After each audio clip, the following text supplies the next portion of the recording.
다르게 그 설명을 하고 있습니다. 뭐냐면 인간은 하등동물에서 일단 이제 그 다윈은 하등동물에서 인간이 유래한다라고 하는 부분들은 얘기를 하고는 있지만 실제로 이제 그 자연 선택이라고 하는 부분들에 있어서는 자연 선택이 인간에게 적용되는 자연 선택이라고 하는 부분들에서는 인간의 종이 진화하는 데 있어서는 어떤 그 기능적인 기관의 발달이라든가 혹은 세포의 능력의 발달이라든가 이런 것보다는 도덕적인 관념이라고 하는 부분들, 정신적인 부분들을 훨씬 더 중요하게 생각을 하고 있었습니다. 그래서 인간에게 있어서는 인간의 진화라고 하는 것은 도덕관념이 발달하는 과정으로서 이 진화가 이루어져 왔다라고 이제 설명을 하면서 실제로 인간이 종교를 발명을 하고 그리고 종교에 귀의할 수 있는 유일한 동물인 것은 바로 인간의 진화는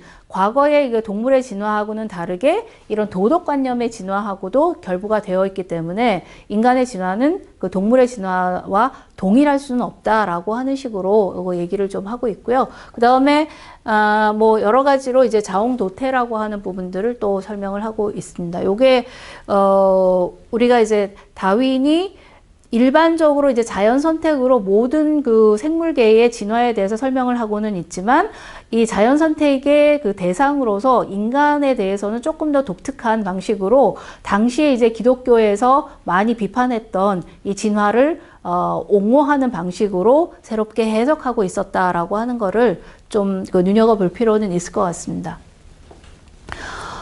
그리고 이제 우리가 한 가지 이 진화론과 연동해서 사회적으로 큰 이슈가 됐었던 부분들이 바로 이 창조론하고 진화론의 실질적인 싸움입니다.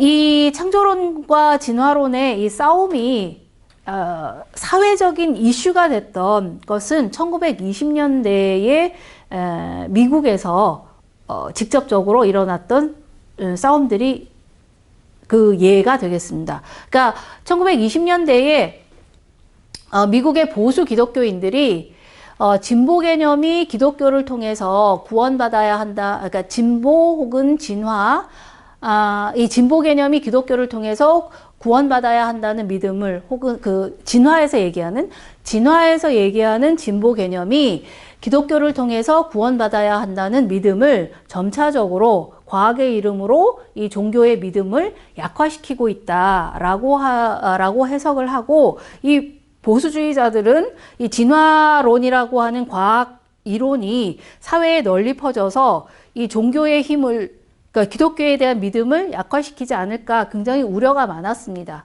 그래서 이런 그 우려 속에서 직접적으로 이 다윈주의, 특히 이제 진화론을 보통 학교에서 일반 그 교과 과정으로 집어넣는데도 반대를 했고, 오히려 이제 그러니까 성경에서 나오는 이 창조론을 정규 교과목으로 인정을 하고 그 정규 교과목을 오히려 이제 확산을 시켜야 된다라고 하는 주장을 했었습니다. 자, 이런 그 기독교 보수주의자들의 이 다윈주의에 대한 반감이 있는 그 시기에 한번 그 미국 테네시주에서 이 스코프스라고 하는 교사가 공식적으로 그 학생들에게 진화론을 이제 그 과학의 진리라고 해서 이 성경의 가르침에 반하는 이 진화론을 학생들에게 가르쳤습니다. 그러자 이 테네시주에 있던 기독교 단체들이 이 스코프스를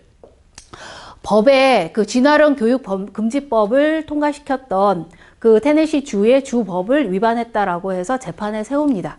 그런데 이 재판이 전국적으로 라디오를 통해서 전국적으로 알려지면서 실제로 이제 미국에서 당시 잘 알지 못했던 다윈의 진화론의 내용들을 오히려 더 잘 홍보할 수 있게 되었고요. 그리고 또 하나는 이 창조론하고 진화론이 어떻게 다른지라고 하는 것들을 오히려 그 미국 국민들에게 계몽할 수 있는, 오히려 이제 진화론이 더 확산될 수 있는 그런 계기들을 마련을 해줬는데, 이것이 이제 당시 보수 기독교에게 있어서는 바로 이제 진화론을 법적으로 금지시키려고 했던 그런 힘으로 좀 누르려고 했던 그런 그 재판이기도 했었습니다. 그래서 이 재판은 후에 이제 창조론과 진화론이 격돌했던 하나의 대표적인 싸움으로도 얘기가 되는데, 재판을 이제 원숭이 재판이라고 이름이 붙여지기도 했었습니다. 왜냐하면 그 다윈에 의하자면, 인간은 원숭이 자손이기 때문에 그 이론이 옳냐 그르냐라는 것을 가지고서 이제 재판정에 간 거다라고 해서 원숭이 재판이라고도 불렸었습니다. 이렇게 한바탕 1920년에 이 재판들이 거치면서 사실 이제 진화론이라고 하는 것은 과학 이론으로서 학계에는 정착이 되기 시작을 했었습니다. 그렇지만 여전히 현재도 이 진화론과 창조론은 논쟁 중에 있습니다. 뭐냐면 2004년도에 다시 한번 이 펜실베니아 쪽에서 이 창조론을 오늘날은 이제 지적 설계론이라고 얘기를 하는데, 이 지적 설계론을 과학 수업 시간에 과학 이론으로 이제 의무적으로 가르치라고 강요를 하자, 이제 2005년에 생물학자들이 이것은 과학이 아닌데 왜 과학 이론으로 가르쳐 주냐라고 해서 이것을 재판에 넘겼고, 이 법원에서 지적 설계론은 과학이 아니라 종교라는 판결을 내렸습니다. 근데 요거는 펜실베니아에 해당했던 부분들이고요.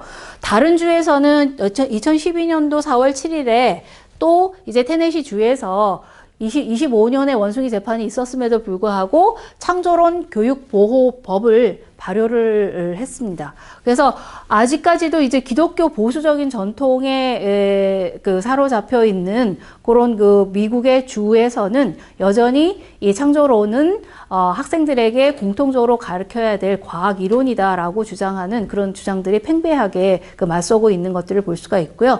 한때 한국에서도 잠시 시조새의 화석을 둘러싸고 이 창조론 논쟁이 창조론이 이제 과학적 진리다, 그 다음에 진화론은 여전히 틀렸다라고 하는, 논쟁이 잠깐 있었긴 하지만, 미국에서처럼 그런 논쟁이 지속되지는 않았습니다. 그렇지만 여전히 이 종교계 쪽에서 얘기하는 창조론과 진화론의 논쟁은 현재도 계속되는 것들을 볼 수가 있고요. 이 부분들에 대해서 우리가 어떻게 판단해야 될지 하는 부분들은 논의를 좀 더 해볼 수는 있을 것 같습니다. 그래서 이제 종교와 과학이라고 하는 것들을 현대에 어떻게 이제 재정립을 해야 될지 하는 것하고도 이게 좀 맞물려 있기는 합니다.